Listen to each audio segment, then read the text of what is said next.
Good morning. Good morning, sir.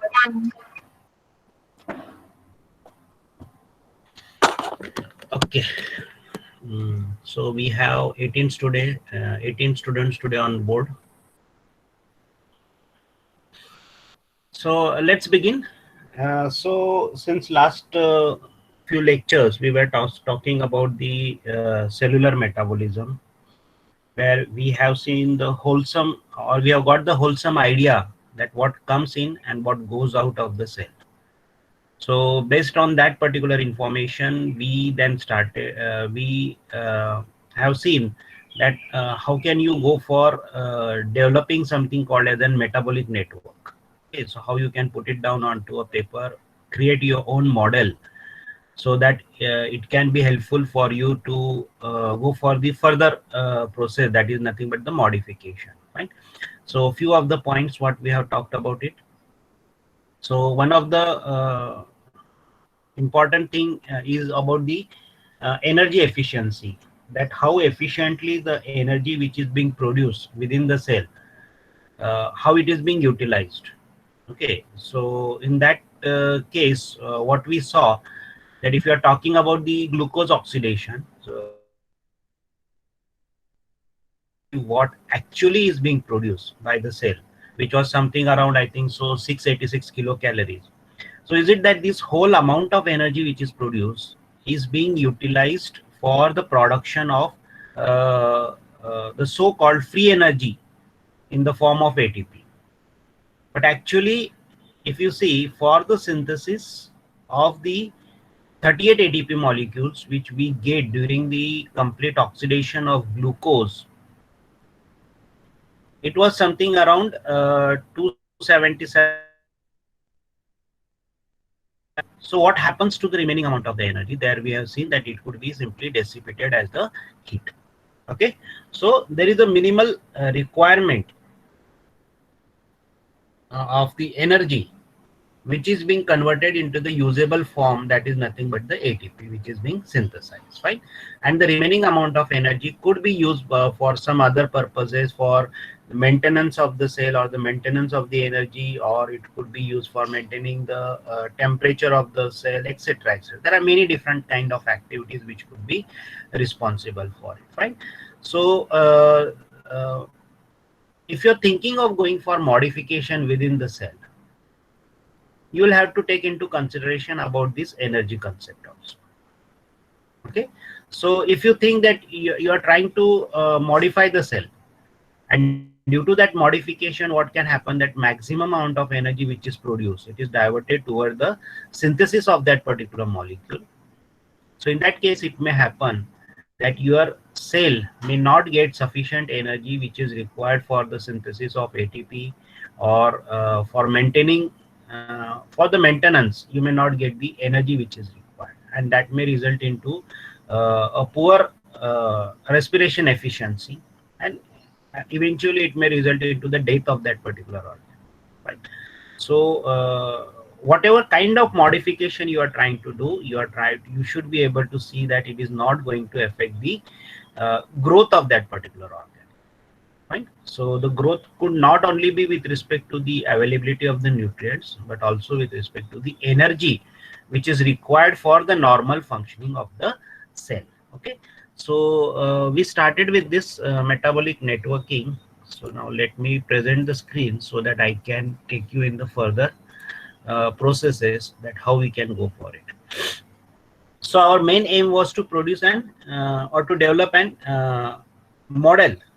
So how do you develop a model so that you can go for the different type of the modifications? So there I told you about the law of mass action. So through the law of mass of action, you can study each and every reaction which is taking place into that particular pathway. So for each pathway, you can develop your own model, and then you can combine it and create the wholesome model of your organism.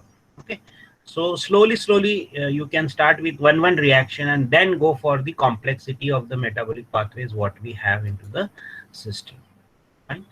So is the screen visible? Yes, Yes, sir. sir. Okay.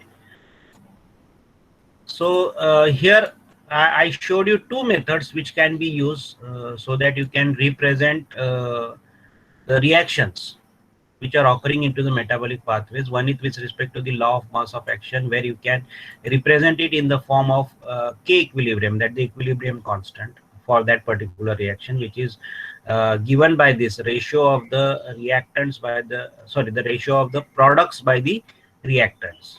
Okay, so here we talk in terms of the concentration. So if you can calculate the concentration of the amount, sorry, concentration of the reactant or the concentration of the product, you can get an idea about that particular reaction. Fine. So but as I told you that you cannot calculate the concentration, so we always talk in terms of the molecularity. So we try to calculate how many molecules are there, and then we represent it, right? So that is one of the method. The other method is ordinary differential equations, what is being used. Uh, so in this case we try to develop or get a derivative about the use of that particular reactant or the formation of the product with respect to time. Okay, so that also I showed you that we represent it in the form of d by dt for each and every reactant which is being used and for each and every product which is being formed.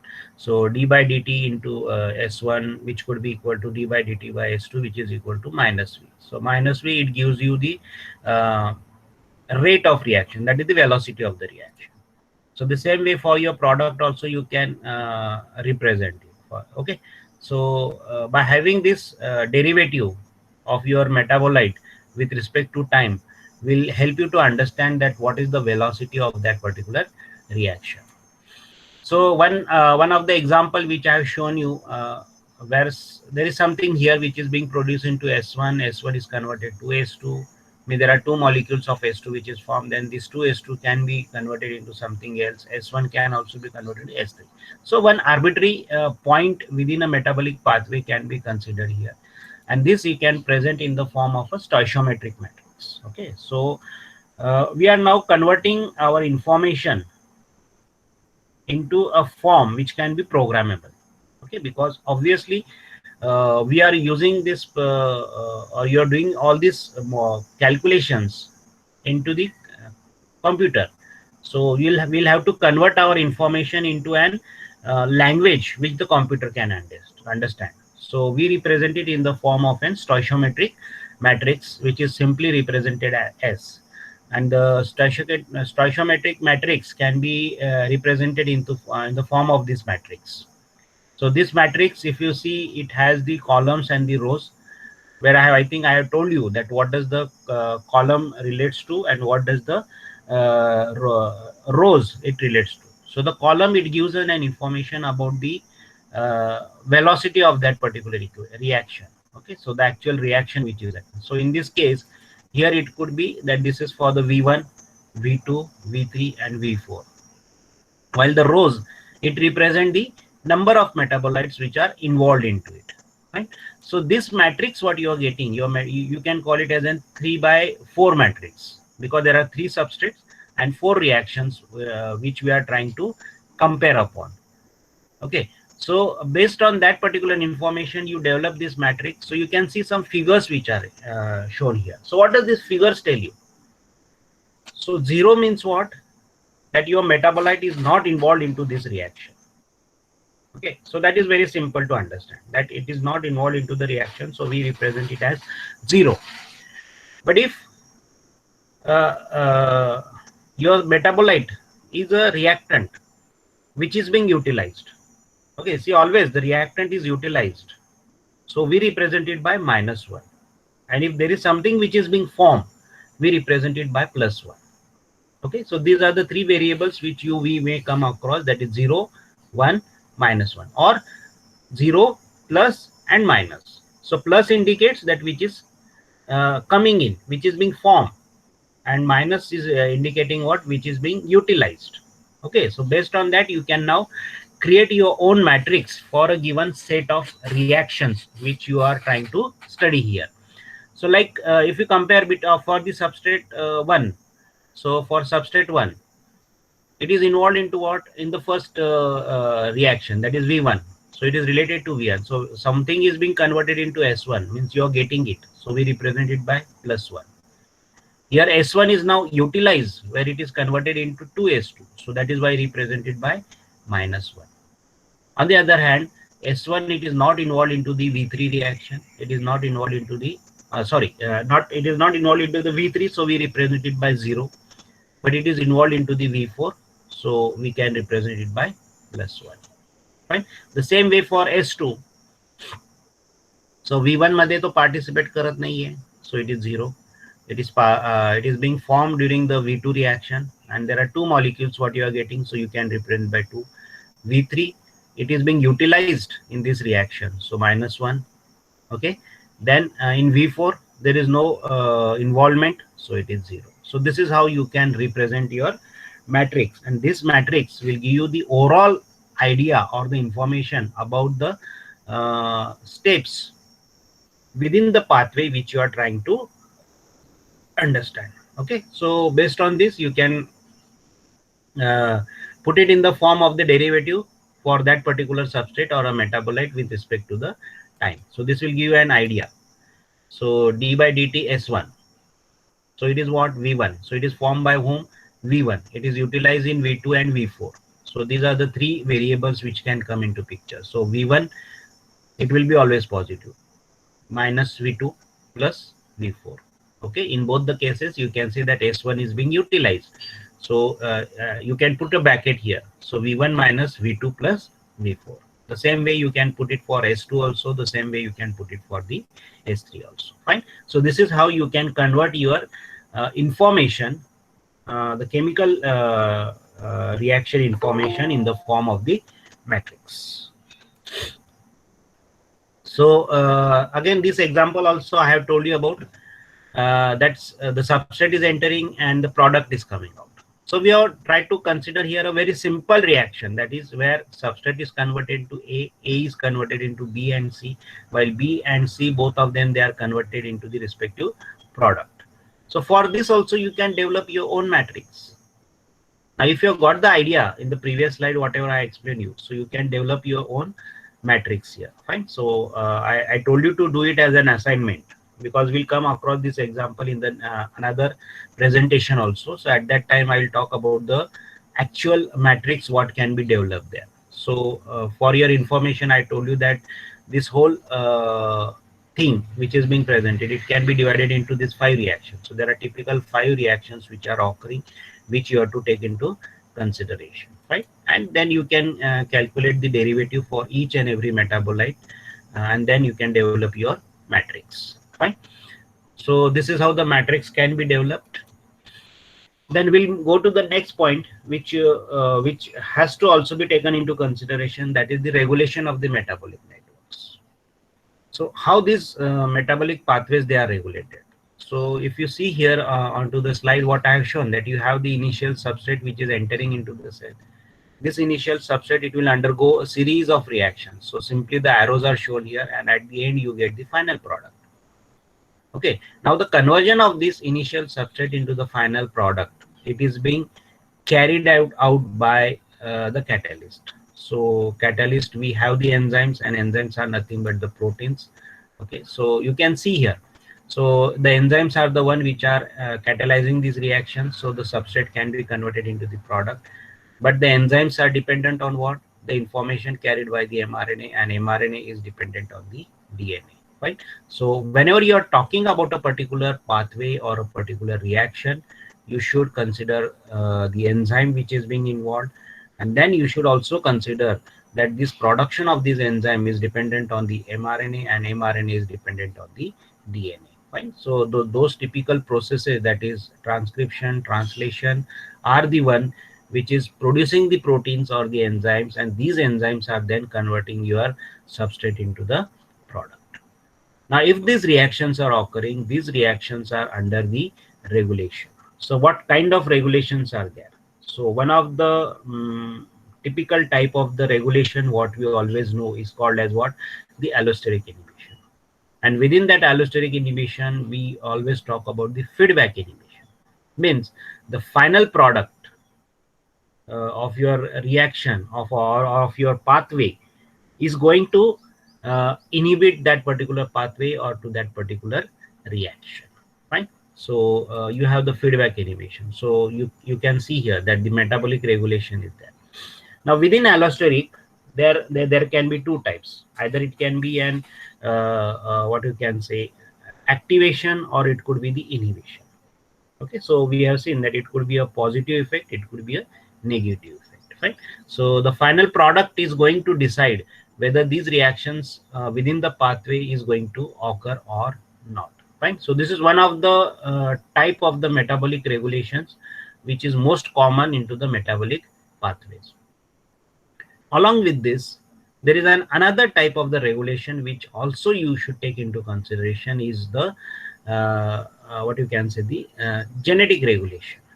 So that these final products which are produced, they can also go and bind to some specific sites where the gene expression is taking place, right? So it may either allow the expression of the gene, or it may not allow the expression of that particular gene.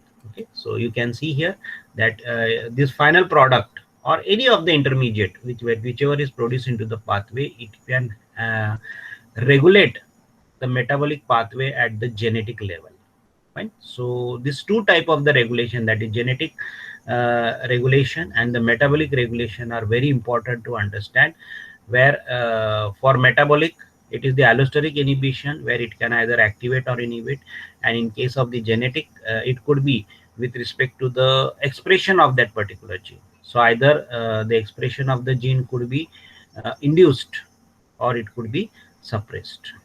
Okay, so these are the two types of the regulation which should be taken into consideration. Along with that, one more thing which can happen within the cell is that whatever the enzymes which are produced during the overall development of the organism, there is a possibility that these enzymes may undergo the process of degradation, fine, and that is also going to affect your overall metabolic pathway, fine. So this is the metabolic network for your regulation which can be presented, fine.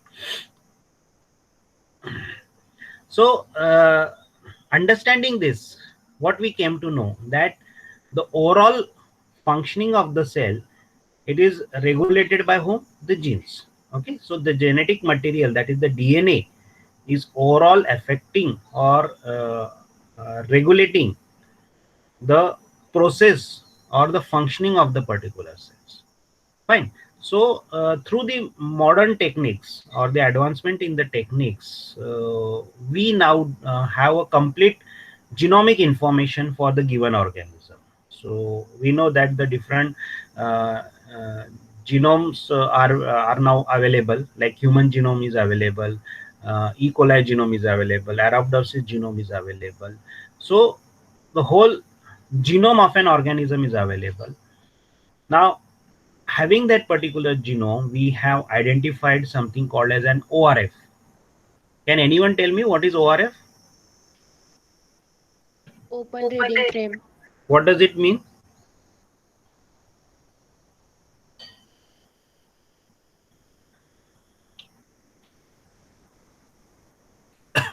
काय असतो ते?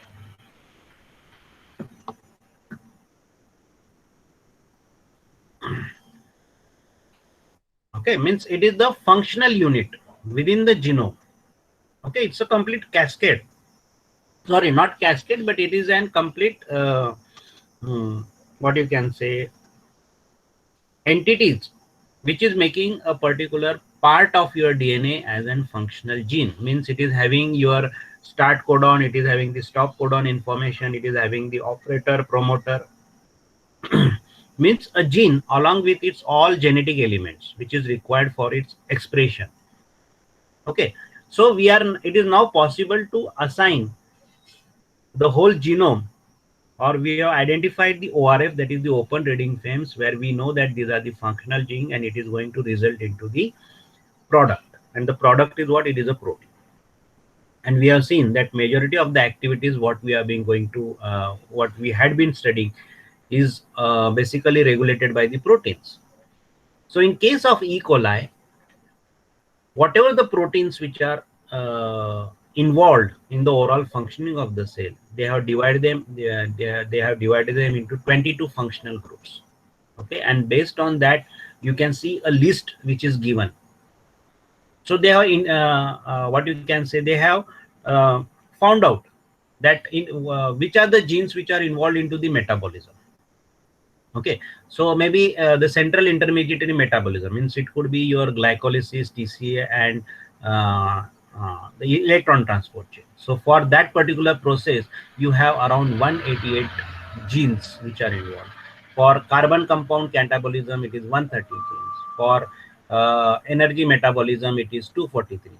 Right. So metabolism साठी काही jeans available आहे, for transport protein साठी काही आहे, regulatory protein साठी काही आहे, फॉर स्ट्रक्चर साठी जे प्रोटीन्स असतात ते आहेत, then which are involved into the formation of the macromolecules or the modification of the macromolecules and some other.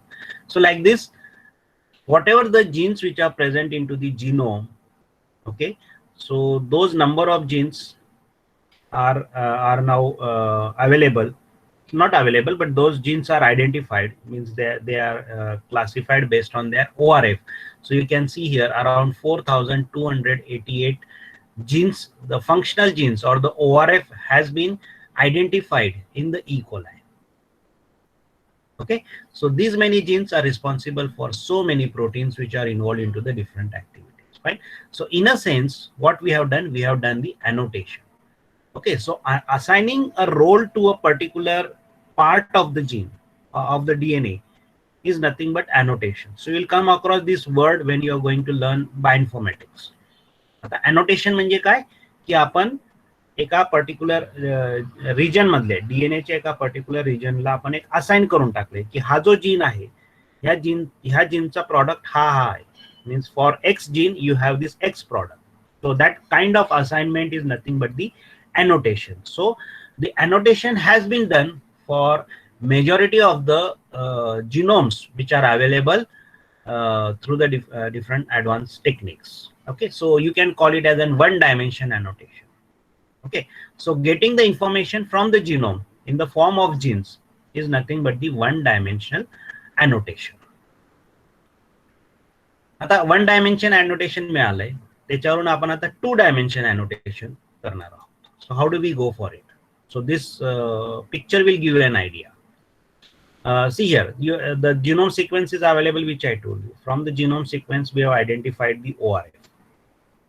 ORF are nothing but the functional regions within the genome. So you can see the different colors which are shown here. So this indicates that these are the functional genes. Okay. Now in case of eukaryote, intron, exon असतो ते तुम्ही आता imagine करू शकतात. So which one are functional, which are not functional. Fine. So you have this ORF which has been identified. The ORF मध्ये काय, these are the genes. Now each gene will have its own product, and that product is what? Protein. So you can see that each region is shown that it is producing some particular product. Okay, so this is square, this is circle, etc., which is being shown. Now there are different theories that it could be a one gene, one protein. Usually आपण बोलतो. So that is one gene is responsible for production of one protein. But then eventually that hypothesis was not carried forward. Why? Because we have found many proteins which could be a product of two different genes. Okay, so maybe we'll come across that point afterwards. But here you can see that each gene is going to produce some product. Okay, and the products, as I told you, it could be a protein. And protein, there are different functions. Either it could be a regulatory function, it could be an enzymatic function, it could be a signaling function, etc., etc. So now it depends upon that how these products, gene products, they are interacting with each other. So either as a single entity it can function, or it could combine with each other and then it will show some effect. So here in this case, it is being shown that these two gene products, they are combining with each other. Okay, and that combined product is now carrying out a particular reaction where A is converted into B, means it is having an enzymatic function.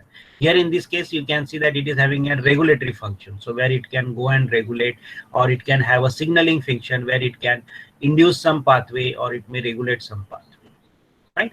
So here there could be a interaction between your DNA and the protein. So the DNA protein interactions are there. Okay, that is the gene and gene product interaction. Okay, म्हणजे gene काय आहे DNA, gene product काय आहे protein. So there could be a DNA and protein interaction, what you can say. Now the product and product can have an interaction. So you can have the protein protein interaction, and at the end, what you can say that there could be the interactions between the metabolites. So at these three type of the entities which can be seen as that, it could be the DNA protein interaction, it could be the protein protein interaction, and it could be the interaction within the metabolites. Okay, so these different type of the interactions can also be represented in the form of an matrix. So you can see a matrix which is being shown here, and that matrix is nothing but the two-dimensional systematic annotation. Okay, so the one-dimensional annotation where we are annotating the genes can be converted into an two-dimensional annotation, right? So you can see here there are three categories what they have shown. So this particular first matrix is relating to what? The DNA protein interaction, whether that particular gene and the gene product, whether they are having interaction with each other or not. Okay, so that can again be represented as 0, 1, -1. Okay, so you can see here that there is an interaction, so it is 1, here it is 0, 0. So they are considering the different factors which are there. So here again you can see here that there is whether there is a protein protein interaction or not, and at the end you can see here whether the metabolites, what we have already seen now in the previous example, that whether these metabolites, that is the metabolites and the number of reactions, whether they are involved into each and every reactions or not. So this way you can have the link between the gene product and the interactions within them, right? So this is how you can go for the annotation. So you can have the one-dimensional annotation, you can have the two-dimensional annotation, right? So this could be your regulatory interaction, this could be the chemical transformation interaction, and this could be the actual product interaction, right? So this way, having the annotation at one-dimensional level or at the two-dimensional level, you can get the different type of the networks. So we have been successful in having a complete network reconstruction, okay, for the metabolic pathways. So for each and every metabolic pathways, we have the matrices which has been developed. Okay, the same way we also have a 2D network for the regulatory proteins. So whatever the regulatory mechanisms which are involved into the metabolic pathways, that matrices for them is also available. Okay, and the same way you can say that we also have the 2D network for the signaling pathways. Okay, so each and every activity can be studied at different levels. So you can study it at the metabolic level, or at the regulatory level, or the signaling level, or any other characteristic which can be taken into consideration, right? So I think you got an idea about the metabolic network. So these three are very important, that is metabolic, regulatory, and signaling networks, right? So they can be easily studied now. So if you know the genome, okay, if you have the genome, you can annotate it, so you get the information about its product, and once you are done that annotation, then you can see what kind of interactions are there between the gene and the gene products. Okay, so that was all about the metabolic interactions. So I think you got an idea. See, we are not going in the complete details of this. That is why I'm giving you some superficial ideas only, which are the things which you should take into consideration when you are thinking of modifying a particular system, right? So that was all about the metabolic network. Now I'll go to the next part. So having the idea about the overall functioning of a cell, having the idea about the different type of the networks which could be studied, or at which level you can study that particular system, we'll go to the next topic, which is very important here, where all this functioning of the cell, the different type of the activities, if you can study it as an wholesome, you get the complete information, and that is called as what? The systems biology, right? So maybe I'll continue with another what you can say, another level what we are interested in, that is called as in systems biology. So what is this systems biology? So first we'll try to understand it, and then again we'll go back to the some core part of the metabolic networks or the matrices generation, etc, etc. Yeah, so I have come back to this figure. So as I told you, we will take a simple example. Okay, simple example of what? An E. coli. And within that, we are simply looking for the overproduction of succinic acid. So this is the picture which is showing you the complete metabolic pathways about what is the fate of the sugar which is entering into the cell. Okay, and through these or out of these different pathways, we are interested in the glycolysis which is going through the TCA, and in the TCA you are getting this product, that is the succinic acid. So considering this as an example, we'll try to understand what is metabolic engineering. Sorry, not the systems biology.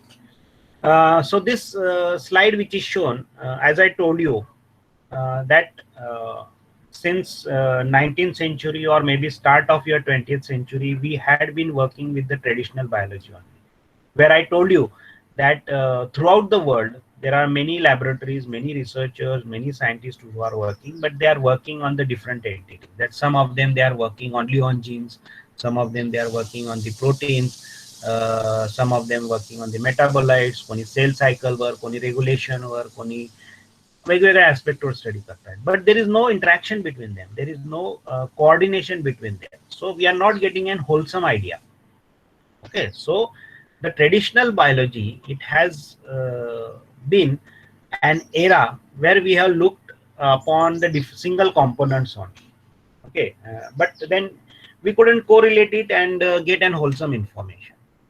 So for that, it is now necessary that you change your thinking, okay, in such a way that you get an complete information as a wholesome. And for that, I think this picture will give you the wholesome idea. So starting from this particular point, that is where just 1 minute, yeah,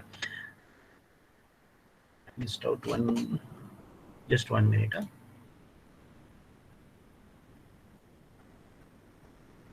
Okay, the arrow is not there.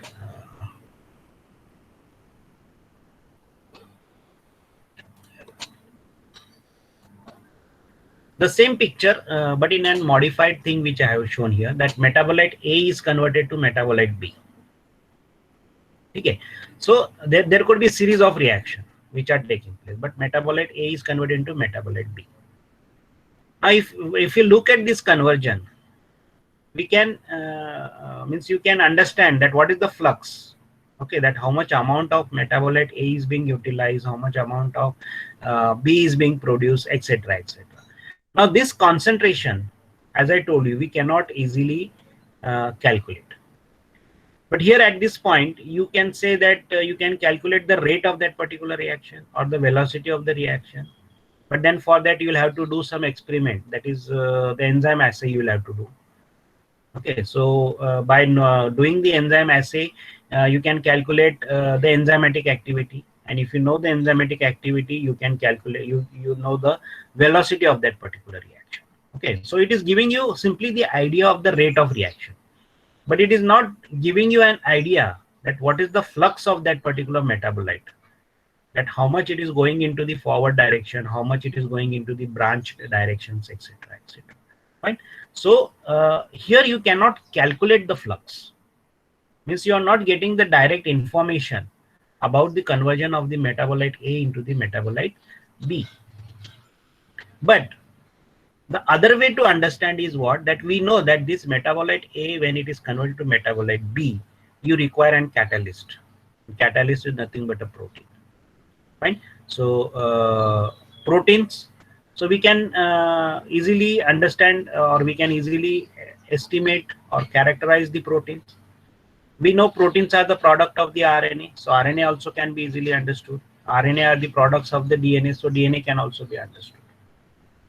So even if I have an information of the DNA, even if I have the information of RNA or the protein, I can uh, correlate this information about with respect to the conversion of metabolite A to the metabolite, right? So if you are studying only the DNA, you have this stream which is called as an genomics. If you are studying only the RNA, we have the stream which is called as an transcriptomics, which is available. And if you are looking at the protein, again here we have another stream that is called as an proteomics. And for metabolites, you have another stream which we call as an metabolomics, right? So it is a combined effect of the genomics, transcriptomics, proteomics, metabolomics, which will help us to understand about the flux of the metabolites within the system, right? Because why is it possible? Because to have the genomic study or to have the transcriptomic study, we have the sophisticated instrumentation like the sequencing, which is now available, or the next generation sequencing you might have heard about. So most of the advanced techniques are there, which will give you the complete information about the genome and the genes, okay, or the transcripts which are generated, right? So you get the whole amount of information in genomics and transcriptomics.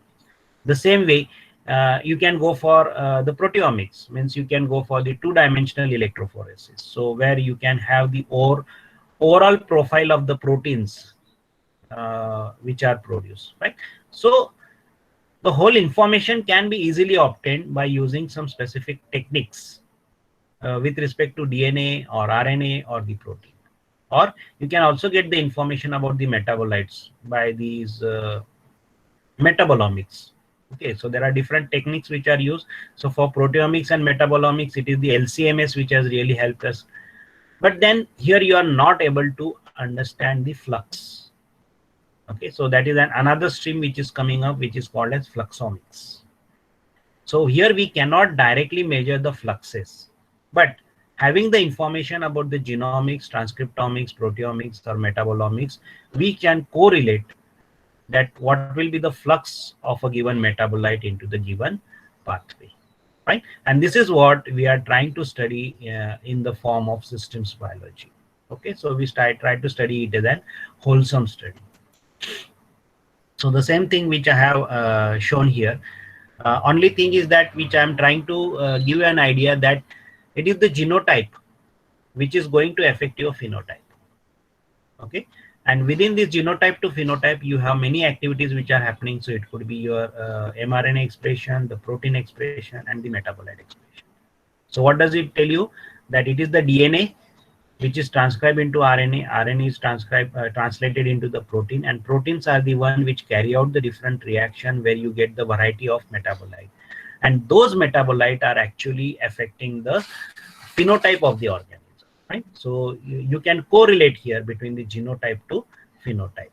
So if you want to study the effect of genotype onto the phenotype, you will have to study it at the different level, right? Because all these activities, they are dependent on each other, where I told you that it could be a DNA protein interaction. So there is something regulation. So any one of the metabolite can regulate the gene expression also.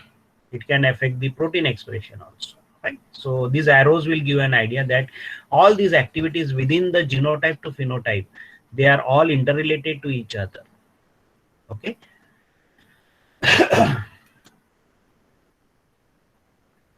Yeah, another picture which I have specifically shown here, which will give an idea that what are the different streams which can be thought of.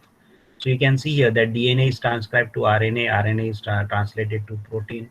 So you have these different type of the proteins, and these different proteins, they can carry out the different reactions, right? So you have the metabolites, then these metabolites, that A to B, B to C, C to D. So you have a flux. So at each and every step, whenever this whole cascade is occurring, you can have the different type of study. So if you are studying at the gene level, we call it as a genome, and the study can be called as what? The genomics. So if you're studying at the RNA level, we call it as a transcriptome.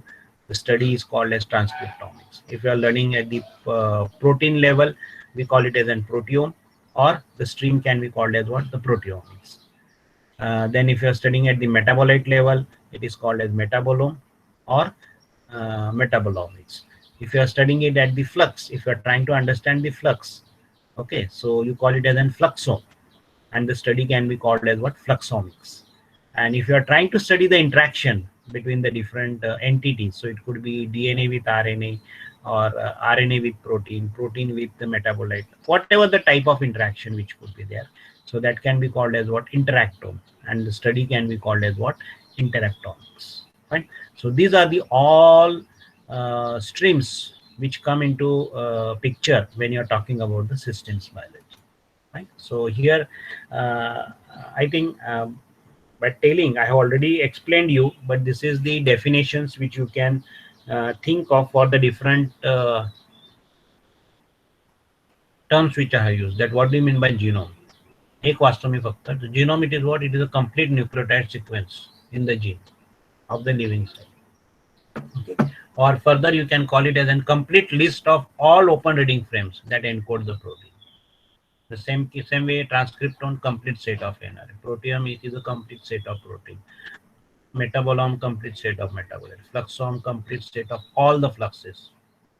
And interactome, complete set of all the interactions between the different components within the cell. Okay, so it could be protein, protein, protein DNA, protein metabolite, and the other type of the interactions. Now, what is systems biology? So, systems biology is nothing but the study of the biological systems by identifying the components of a living system and understanding how those parts fit together and determining how the parts function as a whole. Okay, so we can divide these parts. What I'm trying to say, it could be your DNA, RNA, protein, metabolite, the fluxes, the interactions, etc., etc. So you study all of them and then you feed them together and then study all of them as a whole. So it seeks to identify how biological functions evolve and how emergent properties in cells and communities arise from seemingly simple linear genetic sequences. Okay, genome मध्ये काय आहे? असे sequences आहेत फक्त gene sequences which are made up of ATGC. So simply those simple sequences which are randomly present into the genome, each and every gene is responsible for the different protein. So how this simple information into the genome is leading to the all complexities into the cells. So systems biology is an interdisciplinary field that combines the knowledge and techniques from biology, biochemistry, genomics, bioinformatics, chemistry, and computational science. But what makes it different from others field is that we can go for the modeling. Okay, so you can create your own model by understanding all these different fields. You can create your own model and then see whether it can function or not. Now this systems biology can be studied by two different approaches. So it could be a reductionist approach or it could be an integrative approach. So reductionist approach, which I have already told you that it is related to the traditional biology. So though you have the examples of traditional biology, but as I told you, it could be studied at the different level. Means people are studying only the genes, they are only studying the proteins, or they are only studying the metabolites. So that is an reductionist approach, what you can say. But what is needed? It has to be an integrative approach, which is nothing but the 21st century biology, which is said here, right? So study of the whole components of the organism, of this organism, and then you study in the integrative approach. So integrate them. So you can create your own model, you can simulate your own models, try to use the different type of the bioinformatics tools or the computational tools or mathematical or statistics, etc., etc. Then you can study it as a whole, and that is nothing but the systems biology, right? So these are the two approaches which are thought of for the systems biology. So to understand the systems biology or to learn the system biology, we have to understand the different components within the cell. So the whole information is available. We have the whole lot of sophisticated instruments which are available, or a huge amount of data is also now available. Only the thing which is required is that you will have to collect all this information, all this data, put it in some model type, put it in some program so that you can generate your own model, etc. Right? So that can be done in systems biology, and for that it has been seen that the microbial system is a very good system to work upon, because it is very simple. Okay, so it's a unicellular, it is very simple, and due to that particular advantages, to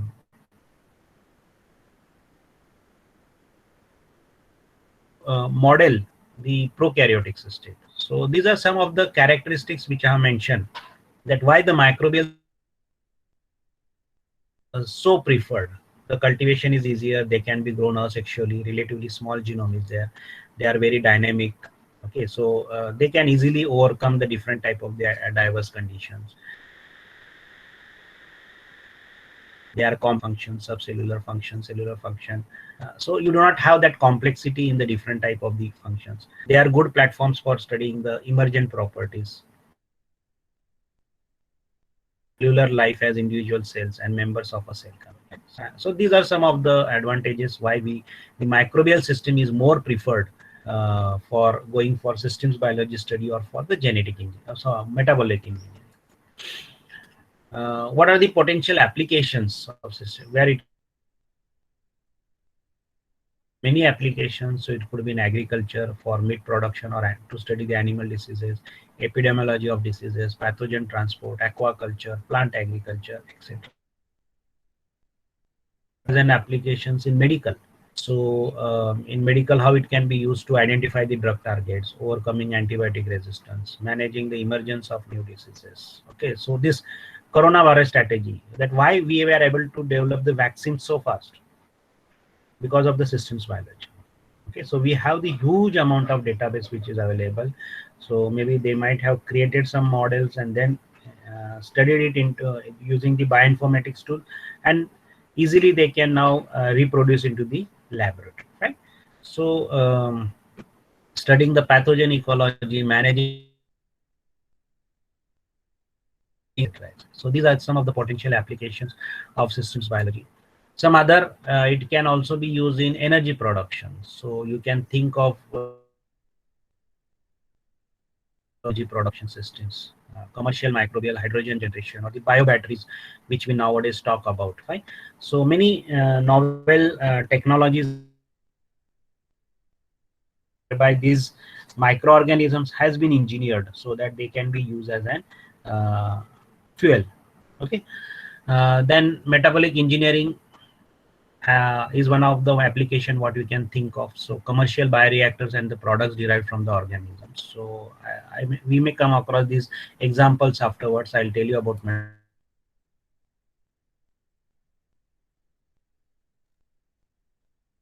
engineering. Bioremediation you might have heard about. Okay, so to overcome the pollution or the bioremediation, so any kind of pollution that can be overcome by using the it can be used in bioterrorism and decontamination.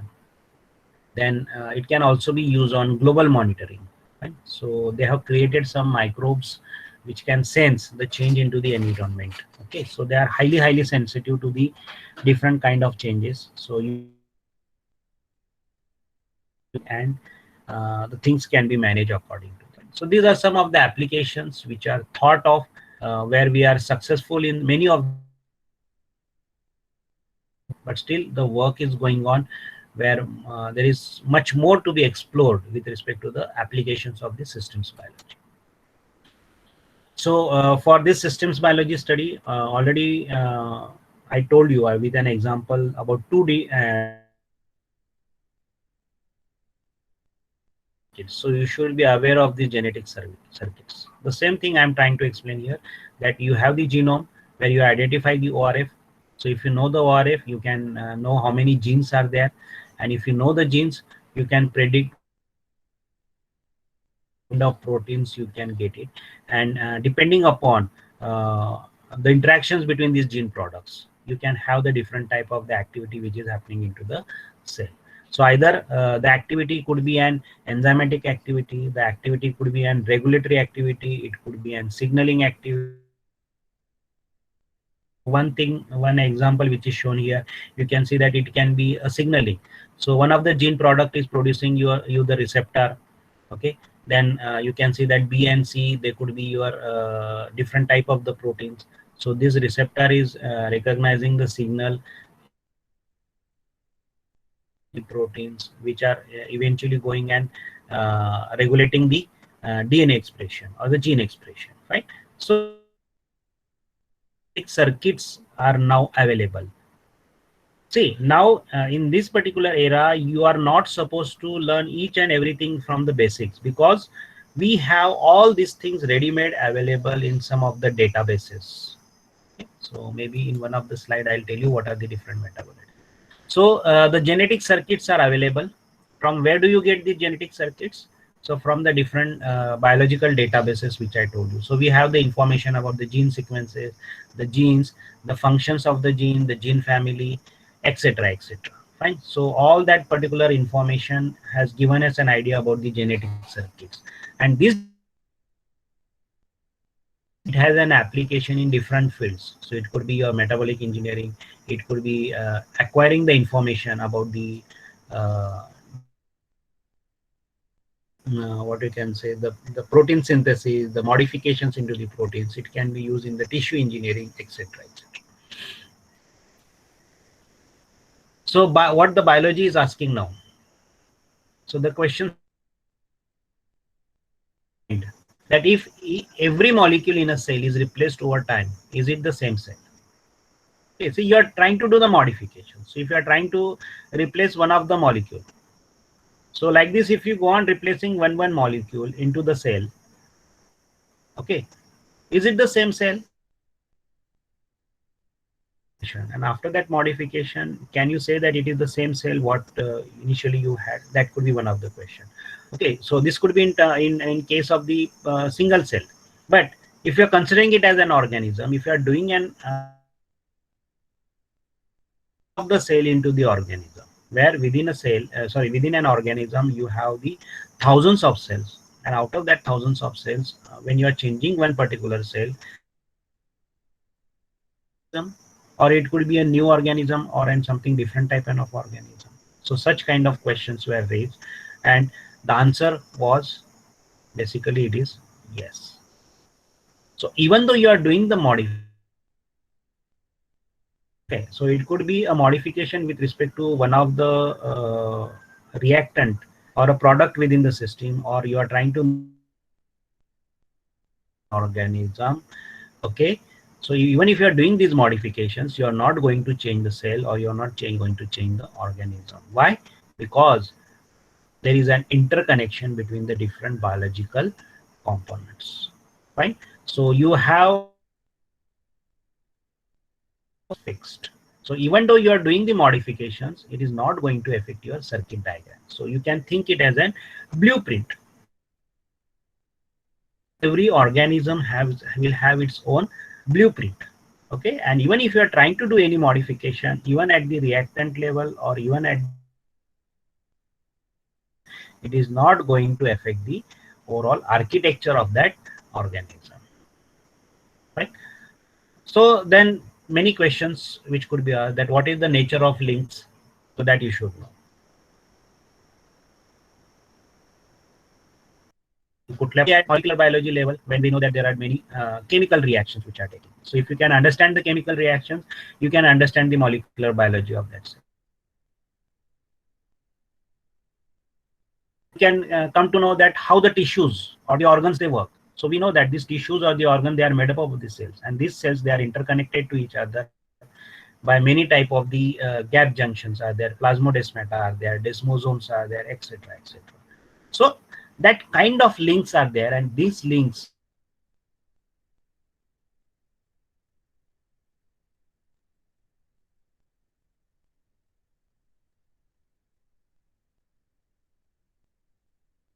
synonym example,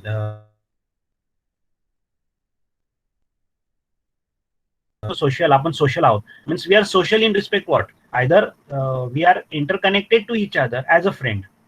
It could be a boy, okay, or it could be an husband and wife interaction also. So we have all those particular type of the links. Same way you can consider here in case of the biology also, that there are many type of the interactions or the links are there. That is the genetic level. It could be a link at the mRNA level. It could be a link at the protein level. It could be a link at the metabolite level, right? So it gives you a circuit diagram or a blueprint for that particular organism, right?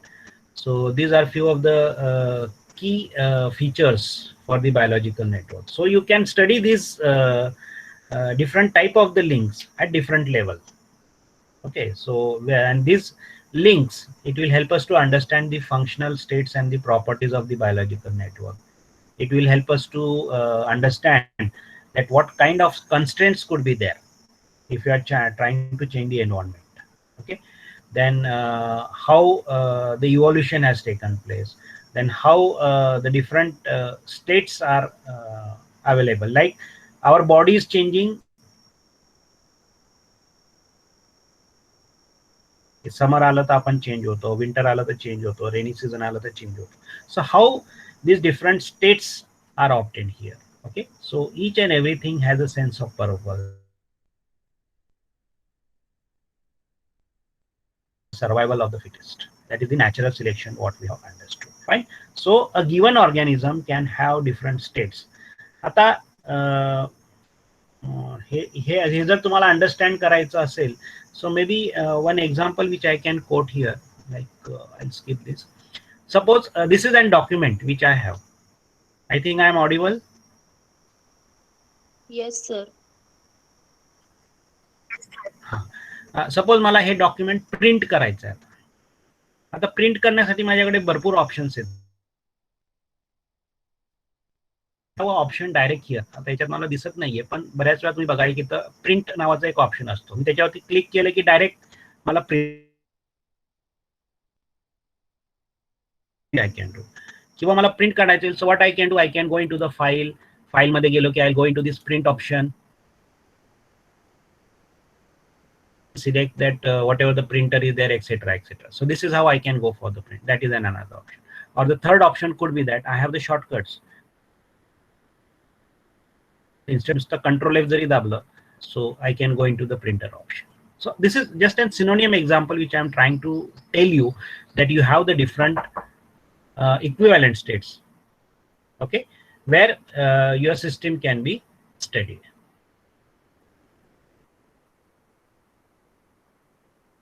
So what does the systems biology do? To summarize, system biology काय करतं? So it studies simultaneously what?